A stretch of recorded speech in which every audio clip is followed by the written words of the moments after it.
One of the biggest news today is the spike in COVID-19 cases across the nation. This Delta variant is making up of 83% of these COVID-19 cases. A lot of the states in the South, Midwest, and the Southwest are seeing a lot of low vaccination rates and really high case numbers and deaths. My question to you is, on this, the Florida governor, Ron DeSantis, says that he blamed the seasonal pattern, not low vaccination rates on it. Is it okay for this to be a political issue right now? Shouldn't the governors and other state officials be promoting these vaccinations? They should be. They should be stepping up to the plate and making sure that everybody gets a vaccine. It's a no-brainer now. By this time, the stats are out there. It's playing out before our eyes and ears that people who are unvaccinated, namely the young, are getting infected, going to hospitals in larger numbers, and unfortunately dying of the new variant in larger numbers as well. The southern states you mentioned, Arkansas, Louisiana, Tennessee, many of those states now, the hospitals over there, according to the latest reports, are gearing up for a fourth wave. They're calling it the fourth wave of the COVID pandemic. And that is ominous. That means doctors are going to be hard-pressed once again. First responders are going to be hard-pressed once again. The frontline workers, nurses, hospital workers of all, hue, and they're going to be in trouble now, having to deal with this sudden surge in patients. And all it takes is if everybody gets vaccinated, we'll be clear of this for the most part. What's happening is the vaccine hesitancy, the resistance to it, and much of it is because there's all these rumors that are circulating in social media. All of it has been debunked. All of it is false, and yet people seem to be this hesitant. I believe we have less than half the population fully vaccinated right now in the United States. That means more than half are not vaccinated. And what we're doing is giving a loophole to the Delta variant and the Delta Plus variant, which is now being seen in some states and probably will be seen all across the country very soon. We're giving a loophole to these to come in and make basically what we've had so far, the protection of the vaccine, either useless or we'd have to get a booster or something like that. But nothing's going to happen if the rest of the people or population, or at least a good portion of the remaining population, does not get vaccinated. Yes, playing politics at this time, a very grave error for the happiness, the health, the well-being of humanity themselves. Do you think with the elections that are coming and the elections we're going to see in November and then again next year, is that the reason we're not seeing mask mandates in these states? No, I don't think it's that, but I think it's just this disbelief that no, it can't happen. And this is a natural course. I mean, you mentioned Governor DeSantis making a statement. If he did make that statement, I didn't hear it, but you've quoted it, so I'm sure it's accurate. If he made a statement that this is seasonal, then there's a big problem. This is not the flu. This is a deadly virus. That's why we called it a pandemic, because it's taken so many lives and has threatened the survival of humankind. And so this is not to be treated lightly whatsoever. And whether it's election time or not, we better follow the science in this case. I think the Surgeon General, Dr. Vivek Murthy, has made an impassioned plea as well on national television, asking every American to please don't think of yourselves now. If you're unvaccinated, think of everybody else. Think of those doctors who will be overwhelmed. Think of them, their families. So stop thinking about yourself now and be community oriented in this, that it's all of us against a terrible virus. And on this misinformation, the Surgeon General, as you mentioned, actually called out tech companies and social media platforms for letting the spread of the misinformation happen. My question to you is, what is the legal liability of these social media platforms when you're looking at misinformation? Could they really be called out on it? It's a gray area. I mean, there is no legal implication that has been drafted for something for social media platforms, etc. It's going to have to be legislated, but I think that will not happen. The whole idea of social media platforms is the freedom to speak and freedom to voice your opinions, etc. I think what Mark Zuckerberg and some of the others and all these, on Twitter, on Facebook, on the Google Talk platforms, whatever they are, they've been trying to put in some mechanisms or tools to sort of isolate those who might be creating deliberate misinformation and therefore disrupt society. I think that's what they're all working hard on. you have to give them a chance but I don't think I'd hold them responsible. They're not really responsible for directly inflaming anything. They've given a platform, and it's up to people to use those platforms responsibly or not. Generally, when you deal with something like this, social media, society, that's where you get the term social media. Society cannot be left to its own entirely. That's why you have governments. That's why you have somebody who's a leader, is because if you leave society to do what they want in the larger context, you can have chaos. And that's what we're seeing on social media platforms. This misinformation campaign is nothing but sowing chaos. There are vested interests, whether they are state authorized or just individuals who want to create mischief, who will put out misinformation. And for the most part, unless it is vetted, that's where journalism comes into true practice. Is journalists are the ones, that's their job, to vet everything that goes out there. And that's why when I, for instance, tweet something or I put it on Facebook or whatever, I make sure what I'm putting out there is absolutely accurate. I guess I'm from the old school of journalists. We have been trained and taught to vet everything so that if an Aditi Lambat comes to me and says, hey, this is what I know, this is what's going to happen. It's my job as a veteran journalist to sit there and vet what you're telling me and to check out the veracity, make sure it's absolutely true. But to the legalities, it's a big question. Like I said, it's a gray area. It's something that's going to have to be discussed in larger fora, including Congress, for instance, here in the United States, and various parliamentary fora around the world. Right. And also, there are some counties in the country that have now begun mask mandates. And, we're hearing from many experts that these mask mandates may go around the whole country again, but maybe not in some of these states because the governors are not agreeing with it. Correct. Los Angeles County is the prime example. It's the first one that has made it mandatory again to wear masks because the situation has gotten out of control. And I think it's a wise decision, whether you're vaccinated or not, to start wearing masks because this thing is spreading rapidly. And LA County, I was there when it was the epicenter of the virus, the world's epicenter. I happened to be in LA County at the time, and I know exactly the feelings. People were scared, and I think it's a good move. It's going to have to happen. Right, and the effect on stock market was seen yesterday. The Dow dropped. There is this fear that the economic recovery of the country will now get affected. How are you looking at all of this, and what's happening with our economy with all of this happening in the country? Which is precisely why the vaccine campaign is going to have to be altered. I think we raised this a couple of weeks ago. We spoke about it, where they're going to have to now target the people who are hesitant to get the vaccination because it's impossible now to close down, to shut down again. I don't think anyone in the world wants to see a complete lockdown. A mask mandate is one thing, but to order a complete lockdown, I think people will just rise up and revolt anywhere in the world at this point because everybody's fed up of being told what they have to do, even though it's in their own safety and health interest. So I think what's going to happen is the economy will not be able to withstand another lockdown of the kind we've seen over the past 15 prior months when this whole thing began last year. I think what it's going to have to be is you're going to have to look at it regionally, first of all, and implement some measures regionally. But the biggest measure will have to be getting everyone vaccinated as fast as possible so that we can beat this and see the light at the end of the tunnel. Right, but why was the stock market affected so badly in just a day? Could you explain to us what happens in there that causes that to happen? Well, stock market works on also works on feelings, works on emotions, works on what people think, analysts will think is happening. I think it's also a bubble at this time. The stock market is due for a correction. So it was due for a correction yesterday, which it did. The Delta variant, the spread of the Delta, the new Delta variant, simply spurred along the stock market's drop. I think it was looking for an excuse. So that was what we saw yesterday. But then today, the markets bounced right back. So it's all perception. It's all emotional. Stock markets are as emotional as society. And so therefore, the analysts who are out there, the traders who are out there also start looking at, well, if there's a Delta variant, is it going to affect travel? Is it going to affect hospitality? Is it going to affect businesses once again? Are we going to see more shutdowns? The food supply chain, et cetera, goes through their minds. And all of a sudden there's panic. and so the stock market starts to drop.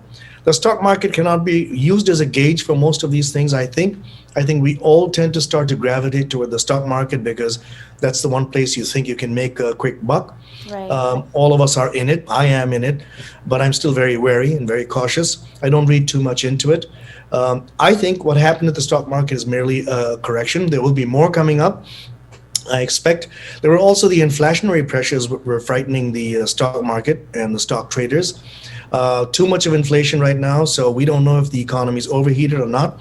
Don't forget, we're in an unprecedented time. We've never had a situation where you've had huge unemployment numbers. We still haven't recovered from the unemployment numbers of the pandemic. Right. At the same time, you have a shortage of labor. So two contradictory elements that have come together, but that's because of a shift in people's thinking. Now it's turning out it's not the federal benefits or anything like that that have caused this. It's a shift in everybody's thinking. People have moved to new careers, new jobs, become independent, and don't want to do what they were doing earlier. And that's caused a sudden crunch on labor. Then you've got the supply shortage, which was a direct result of the pandemic itself. When you had car manufacturers stop manufacturing cars and instead focus, as per the president's order at the time, on making ventilators. So they retooled all their factories to make ventilators. Now all of a sudden you have a rush for cars, and there aren't enough cars manufactured. So there are no new cars available. I just spoke to a couple of dealers the other day, friends of mine who own dealerships, and they said, and I asked them, I said, do you have, say, a Jeep, for instance, one of the Jeep dealers around me? And he says, Right. no, we don't have any Jeeps. And I asked him the reason. He said, we haven't been able to manufacture in time and get the supplies, plus the semiconductor chip shortage. So there's a lot riding on this, and therefore, once again, the economy is something that will not be able to sustain another complete lockdown. Right. Let's now talk about the bipartisan infrastructure package. It's just been in talks and talks and talks.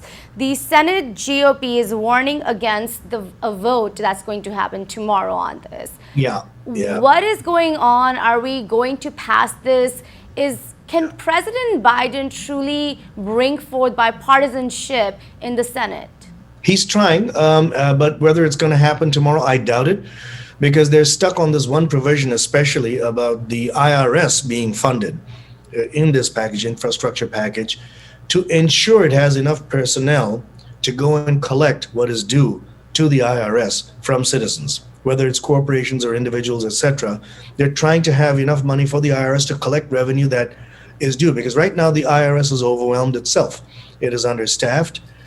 It has faced budget cuts over the years and is now grossly understaffed according to all the information we have, and therefore revenue collections may not be sufficient.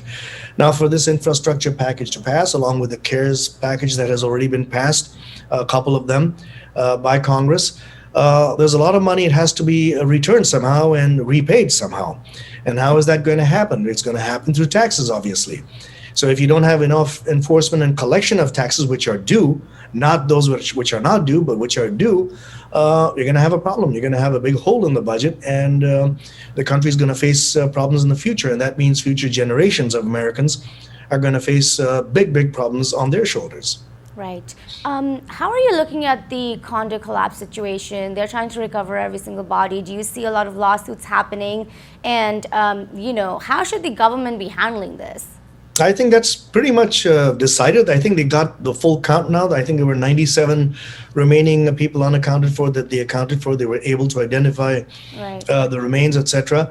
My concern as a citizen and as a journalist is that all buildings that are that old better be inspected, whether it's in Miami, whether it's anywhere else, but especially along the coastal areas. It's something I had studied just because I was interested in it. And I've seen evidence that construction along coastal areas can be especially dangerous. And architects I've spoken to have said the same thing, that you can't be entirely certain because there's so much of erosion that takes place because of the ocean and things like that, the sifting and the shifting of sand, etc. And then eventually it's going to affect the rock. There's got to be I'm not a geologist, but I imagine there must be a water that flows underneath, even if it's deep down, suddenly surging, things like that.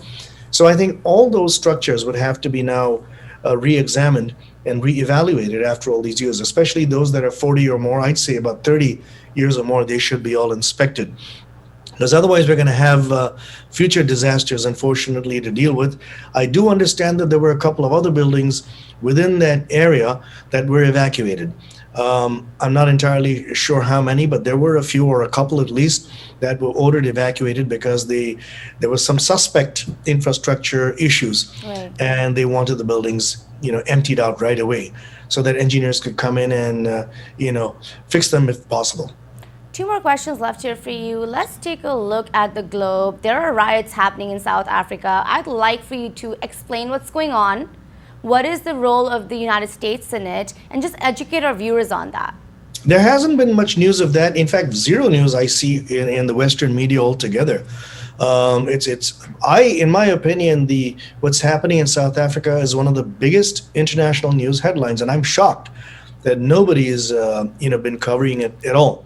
It's related to the jailing of former President Jacob Zuma, who had been charged with corruption, big time corruption. And it's a trial that's been going on, and he's been found guilty and has been sentenced and all the rest of it. And his followers apparently resented that, and have gone rioting. Now, the point over here is what's interesting to your viewers is that a lot of victims are of Indian and South Asian descent, mostly Indian descent, business owners in South Africa. They have been attacked, ransacked. There have been many big grocery chains like ShopRite over there, Walmarts, Walgreens, etc. All the big chains have been ransacked, looted. Many small businesses, mom and pop businesses, have been attacked and looted. Many people have been shot dead by rioters. And so you've got a situation where there's complete civil unrest. It's a very scary situation. Some of the anecdotal and factual information I've been getting from out there is that there have been families who have formed, in fact, neighborhoods have formed community patrols. So now you don't have police that have come in fast enough, and that's been something the current prime minister has said, that we have a problem. The current president has said that there is a problem. We have not got law enforcement out there as quickly as we should have, so we slipped. And so what's happened is many of the community business owners, etc., just got together and formed their own patrols. And they even had traffic checks set up by the community, no police. These were citizens who stood there, checked if a vehicle came in, they want to know who's coming in and who's going out. They were also ensuring that trucks carrying essentials such as groceries and water and things like that, gasoline, could get through safely to locations where they would be dispensed. And so citizens were actually coming out and doing the work of police and the army. And that was a strange thing, but that nobody's talking about it. I'm shocked. As a journalist, I'm surprised that nobody's mentioning this. South Africa was under apartheid for the longest time, got rid of apartheid, and now you've got this situation where the country is in absolute chaos. It's one of the most dangerous places now to visit at this time. Can you imagine? Johannesburg, some of those cities in South Africa, now one of the most dangerous places to visit on earth because you don't know what's going to happen. The riots have been quelled thanks to the citizenry, and now some police have come in and some troops have come in. But we don't know for how long that will hold and whether it can sustain itself. So it's a very, very dangerous and tricky situation out there in South Africa. And what we're hearing also is there are a lot of inequalities in the society in South Africa. So they're also fighting with that. They have been fighting with that. That's what they say, exactly. They say that on the street, some of the reporters, at least one reporter from Reuters, I believe, reported, and he talked to a couple of people. They said, well, here I am without a shirt, and I just have my underwear on, but no shirt, just my underpants. And he says, there you see a Rolls Royce. Right. So that resentment is now coming out in society, and that's why these clashes. But I'm talking mainly about not the wealthy, but I've been talking about the small businesses. Those are people who worked really hard. Most of them are Indians, and they've been there for decades. There are generations of them, actually. Don't forget Mahatma Gandhi was from there, was a South African Indian. And so you have all these generations of Indians now suffering and nobody to protect them. And they're all very hardworking individuals who have helped the community at large, even those who are stuck in poverty, etc. It is the Indian businessmen who have gone out there. There have been beautiful stories of Indian businessmen who own convenience stores or small grocery outlets or delicatessens or whatever, who have helped educate young black South Africans and give them a foot up in society. So some really good stories, and it's very sad to see what's playing out in South Africa. Yeah, maybe India will send some help for its, Mhm. NRI population. My last question to you, a very happy news. Jeff Bezos' space flight. There was a space flight before this too by Richard Branson. How are you looking at it? What does it mean for us when we are exploring the space? How different is that from whatever we're doing in the country anyways? Very exciting, very, very exciting. And the most significant thing is it's private enterprise which has gotten into the space program. Yeah. So whether it's Virgin Galactic or Blue Origin, or whether it's going to be, the other guy, Elon Musk Yeah. and his company, I'm sure he's coming up with some. They're all coming up with something. There are others to follow. I think it's absolutely amazing and great. I think it'll be fantastic. Every human being should be excited. There are those detractors who will say, "Oh well, this is billionaires and they're playing with a new toy." True, but not so true. Uh, that's how it all starts. The airline business began that way. It was meant for the rich to get from one place to another quick, and it quickly evolved into a commercial method of travel for all of us, you and I included. So I expect that to happen. It's the first initial steps into a future of humanity in space, in the planetary system, the solar system, and beyond. Hopefully, with climate change upon us, nobody can deny that anymore. The climate crisis. We need to look elsewhere in the world because we don't know how long we're going to be able to sustain humanity on this planet. So we need to go out there. So this is extremely, extremely exciting. And I look forward to it personally, to many more such flights, not just once in a couple of years. I hope they are all able to work quickly to send more people up there. And let those rich folks pay right now. Let them fund this. And eventually, I'm sure these enterprises will be able to work a more commercially viable system where all of us can get a chance one day to get out there.